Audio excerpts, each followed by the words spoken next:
Hi, welcome back to Bound and Unraveled. My name is Christina, and the book that we're going to read is Jonathan Strange and Mr. Norrell or Mr. Norrell by Susanna Clarke. The reason I wanted to pick this is twofold. One, I started this book like 2 years ago on Kindle and just couldn't get into it because I just was not in a headspace for something that was written like 19th century style.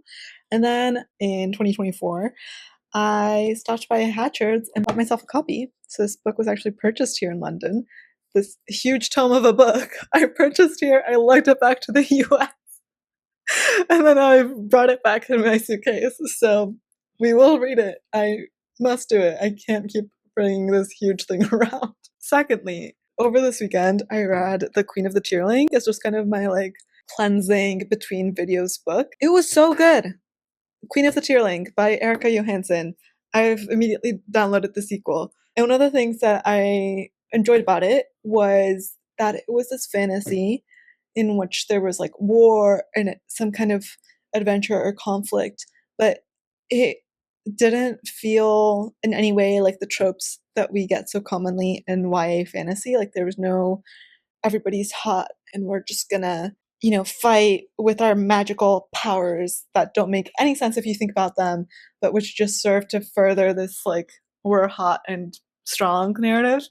It had none of that, but in a good way. The reason I think that that could lead well into this is that, as far as I know, this book also features fantasy and some kind of like military conflict, but I think will be quite different from some of the more romantic-y, loose magic systems that have been so popular of late, which I do also enjoy. Just sometimes I need a break from that when it all starts to feel the same. If you don't know what this book is about, let's quickly read the blurb together. The year is 1806. England is beleaguered by the long war with Napoleon, and centuries have passed since magicians faded into the nation's past.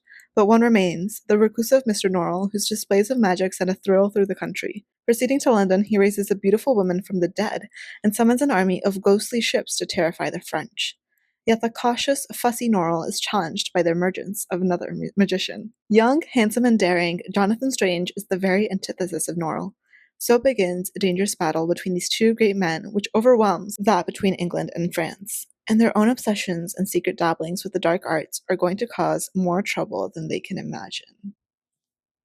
Oh, this also reminds me, one of the things that drew me to this book is that I think it's set in this kind of like alternative history that's very similar to our world. Obviously, England and France and Napoleon are all real in this world as well, but there's also magic. And I like that. I like these kinds of stories. It's one of the things that I love the most about Fable.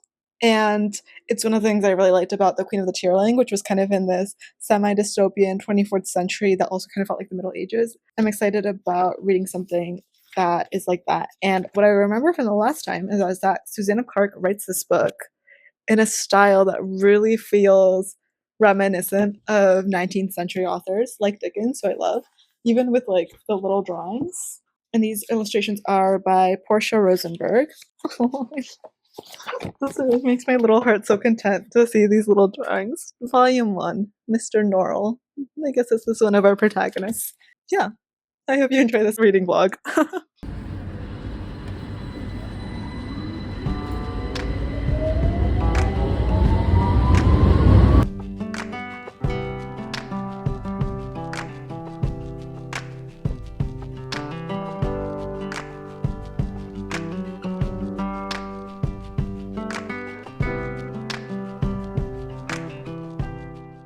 Hi again. This is where we're at.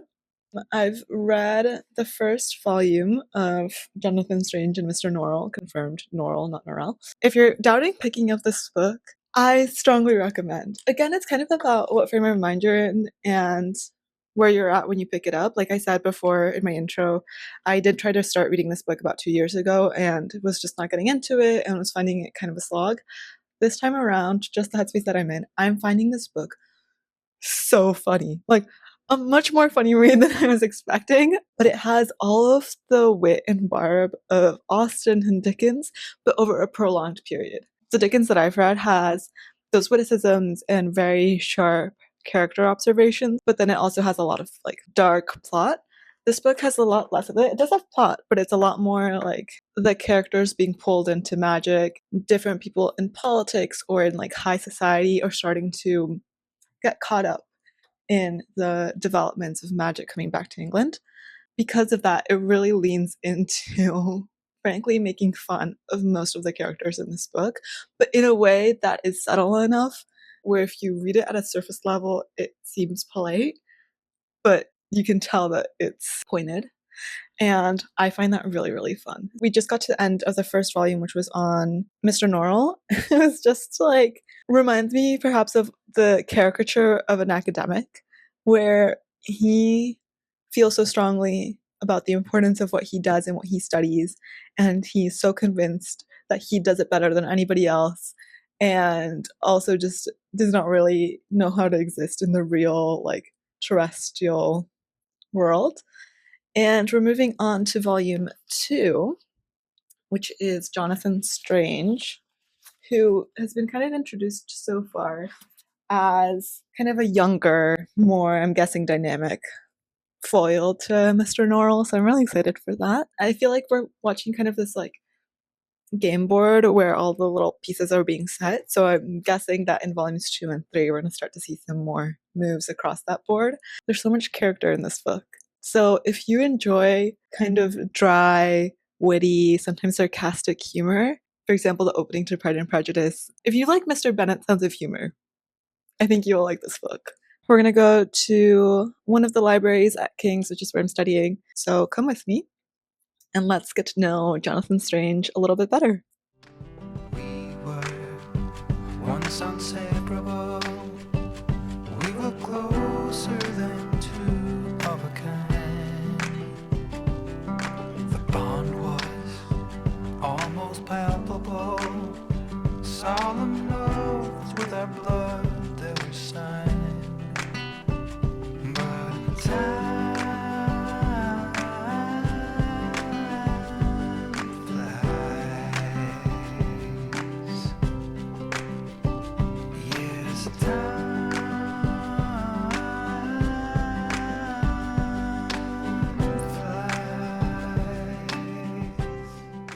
Hello. I am going to stop reading for the night. I'm right about at page 470, meaning I've read the first 33 chapters. Sorry about that. I've read the first 33 chapters of 69. I have 10 chapters left in volume 2. Timing has definitely changed. In volume 1, it felt like we were kind of going a few months at a time, but it was pretty incremental. Now for volume 2, we're having some chapters that span multiple years at a time, kind of along the lines of the timing changing.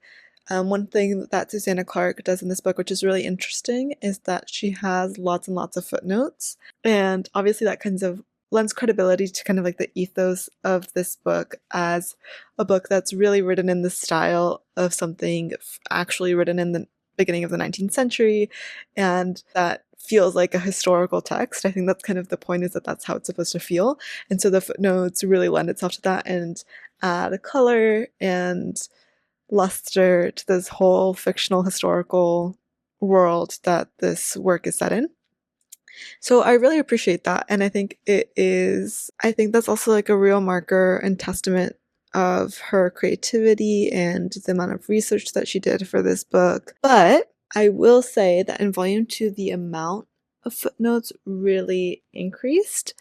And we even had like multiple pages where the only text on the page is footnote. And obviously because it's footnote, it's tiny font and kind of takes us out of the main story for a second. And so I'll say that for my own personal taste, I feel like we've now deviated a few footnotes too far, where I would personally kind of like to stick with the plot a little bit more and not necessarily go on so many different side quests. Finally, I'll just say that the juxtaposition of Jonathan Strange and Mr. Norrell continues to be quite entertaining. Mr. Norrell, as even his name suggests, is kind of the straight-laced, uptight academic. It kind of has a little bit of telling everybody that what they need to do if they wish to be like you is to read and to study, but then kind of hoarding all of the knowledge for yourself. If Mr. Norrell is the theoretical academic, Jonathan Strange is more of the out on the field practitioner. Tomorrow we'll try to finish the remaining 10 chapters in volume 2. Much more doable than I thought. If you've been intimidated by this book, or if you just have a book on your TBR that you've been putting off because it's so big, but you know that you really would probably enjoy reading it and you want to read it, maybe this is just a reminder to myself that the text itself isn't always as intimidating as it looks when it's on the shelf. And it's really fun to actually be reading it. So anyway, with that, going to go to sleep. I will go off into dreamland and try not to think of some of the gorier aspects of this book. And not to think of creepy fairies. Alright, see you tomorrow.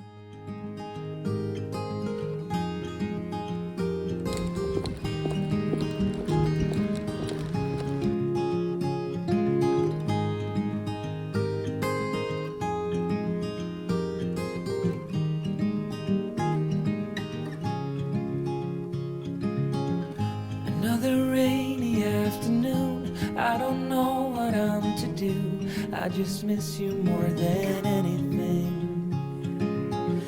It's way too quiet in the house. I'm just wasted on the couch. Guess I don't wanna feel anything. Wish you'd stayed here beside me. This isn't how it's supposed to be. Wish you'd stay.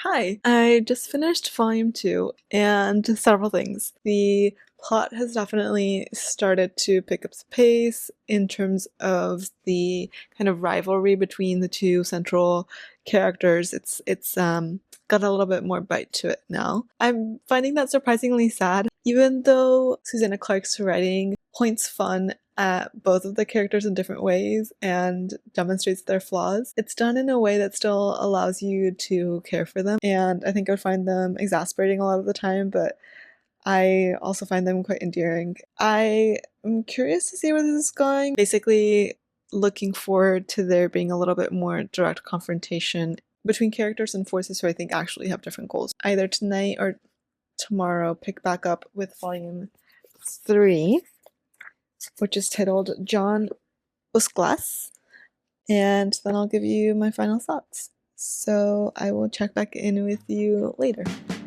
Opening, closing, all in one day. Blue sky, then violent rain. Feeling the dirt shift, sensing the change. The dog has been shaken outside of a grave. Opening, closing, statements or phrase. Radio channels, curses or praise.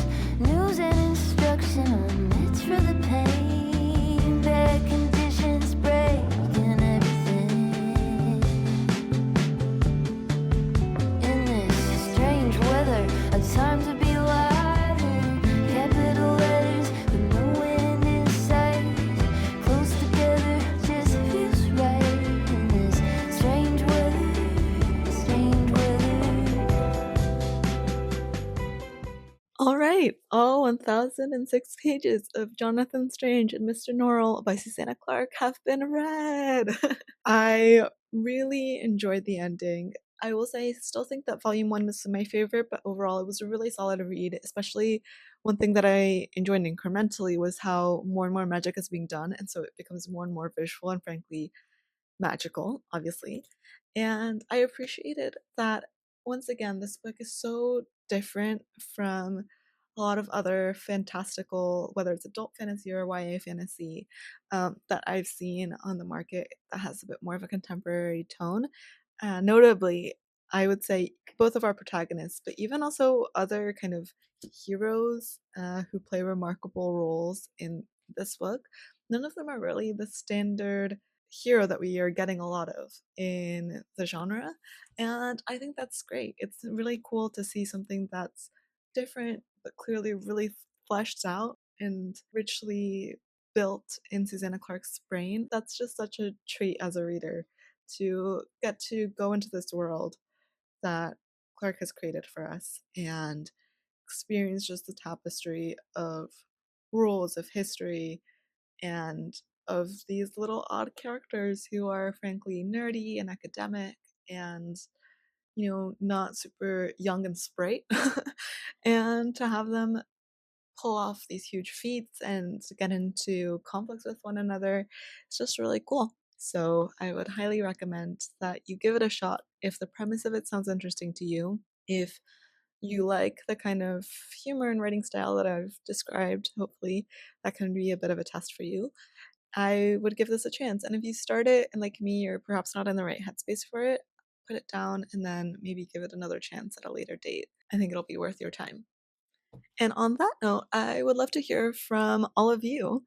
What big book is on your list? Perhaps it's been on your list for a while and you just keep putting it off because it is so daunting due to its size, whatever that is. What book is on there that you would actually really like to read because you think you'll enjoy it and perhaps would like to get to before the end of the year? And also, alternatively, if you've read a big book that you see other people sometimes shying away from or hesitating to start because of its size, but you've read and you've really enjoyed, I would love to add some books to my recommendations list or my list of books to try to get to before the year is out. And obviously, I know that not everybody has the same amount of time to read. So, this can be a way of thinking through what books to prioritize based on other people's reading experience and testimony. And with all of that said, just a final admin note, because of my academic workload, I am going to switch the publishing schedule for this channel to every 2 weeks. We're going to try to stick to every 2 weeks on Saturdays. And with all of that said, I hope that wherever you are, you can have some time this weekend to sit down and enjoy a world that transports you to a beautiful place in your brain. And I will catch you very soon in the next video. Bye!